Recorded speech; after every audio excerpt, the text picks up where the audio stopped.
diberikan harga yang tidak wajar atau melebihi harga standar, rekan-rekan harus sudah mulai waspada. Jadi barang itu kemungkinan adalah barang yang ilegal atau barang yang terlarang. Jadi sekali lagi,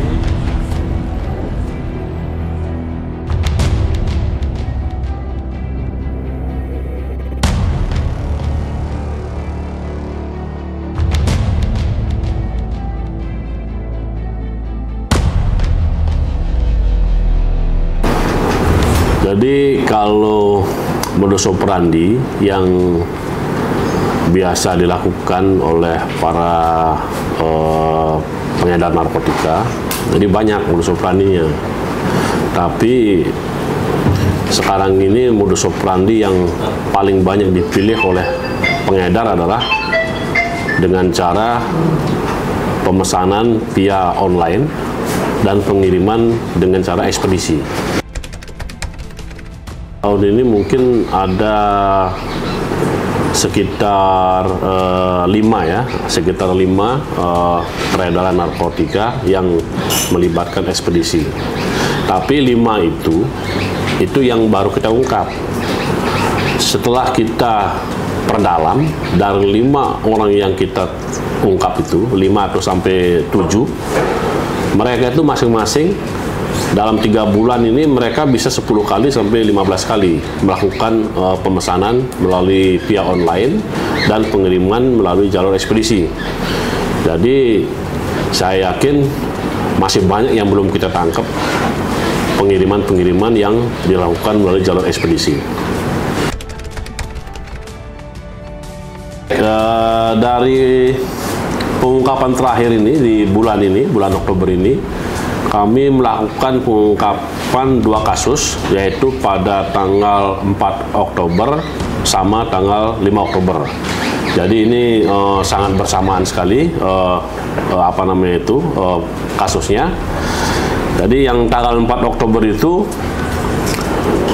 kami lakukan penindakan awalnya itu di Mataram.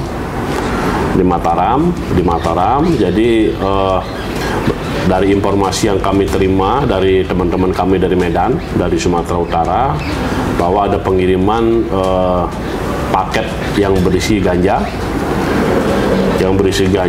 dan itu beralamat di Kota Mataram.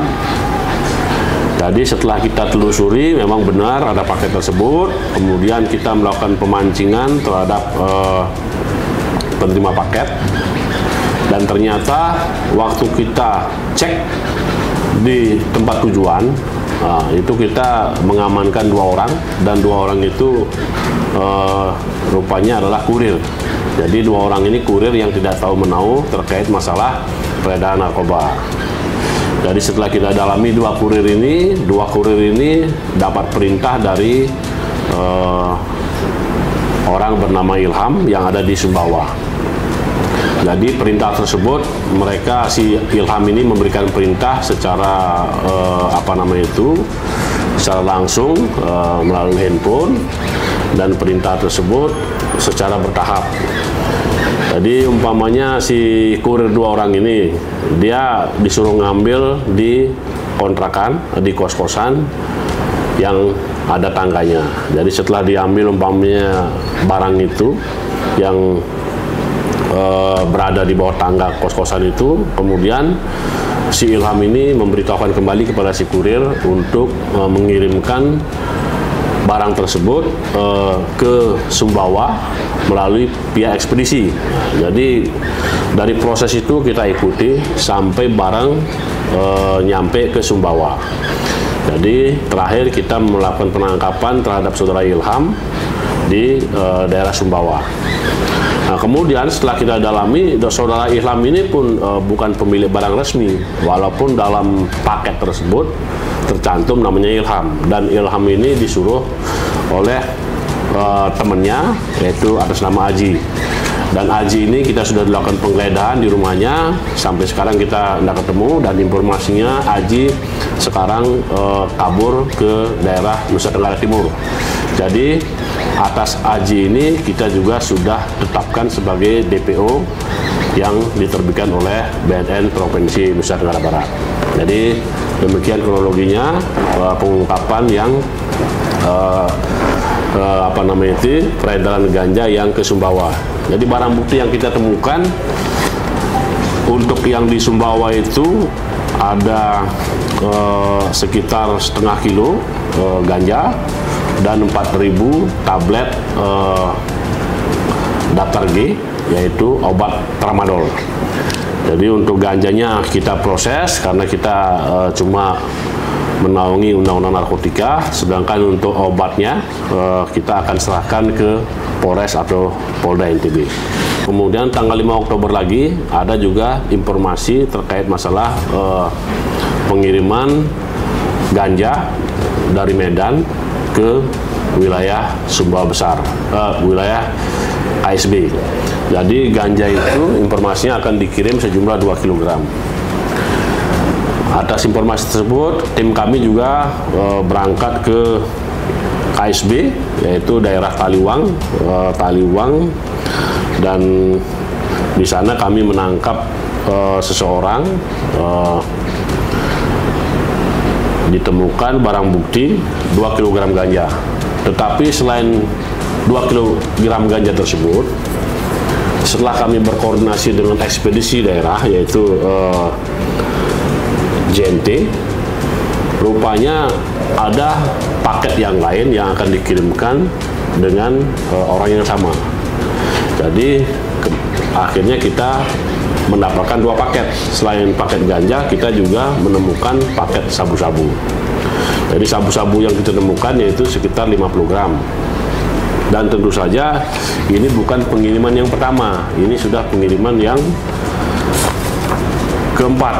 Jadi kalau kita hitung mungkin ya sekitar transaksinya itu 150 juta selama 4 kali pengiriman tersebut. Jadi terkait masalah ekspedisi ini, saya sendiri juga sudah koordinasi dengan Ketua Asperindo, yaitu Asosiasi Perusahaan Jasa Pengiriman Ekspres, Pos dan Logistik Indonesia yang ada di Nusa Tenggara Barat. Jadi beliau juga sudah saya sampaikan terkait masalah maraknya peredaran narkoba melalui jalur ekspedisi. Jadi beliau nanti akan bekerja sama dengan kita akan berkoordinasi, kita akan membuat kesepakatan bagaimana cara melakukan penekanan peredaran narkoba melalui jalur ekspedisi. Jadi untuk masyarakat, saya himbau dan saya pesan, terutama masyarakat yang bekerja di bidang pengiriman atau sebagai kurir. Jadi tolong berhati-hati apabila rekan-rekan atau saudara-saudara menerima pesanan untuk mengambil sesuatu barang dan itu diberikan harga yang tidak wajar atau melebihi harga standar, rekan-rekan harus sudah mulai waspada. Jadi barang itu kemungkinan adalah barang yang ilegal atau barang yang terlarang. Jadi sekali lagi rekan-rekan atau saudara-saudara atau masyarakat semua yang terutama yang bergerak di bidang jasa pengiriman agar berhati-hati menerima barang dari seseorang yang tidak dikenal, terutama barang tersebut atau jasa tersebut Anda terima dengan harga yang tidak wajar, dan itu kalau bisa rekan-rekan atau saudara-saudara melaporkan hal tersebut kepada kami BNN Provinsi NTB biar kami bisa menindaklanjuti dan kami bisa menelusuri apakah barang tersebut narkotika atau barang biasa. Saya kira itu yang bisa kami sampaikan terkait masalah peredaran narkoba melalui jalur ekspedisi. Terima kasih.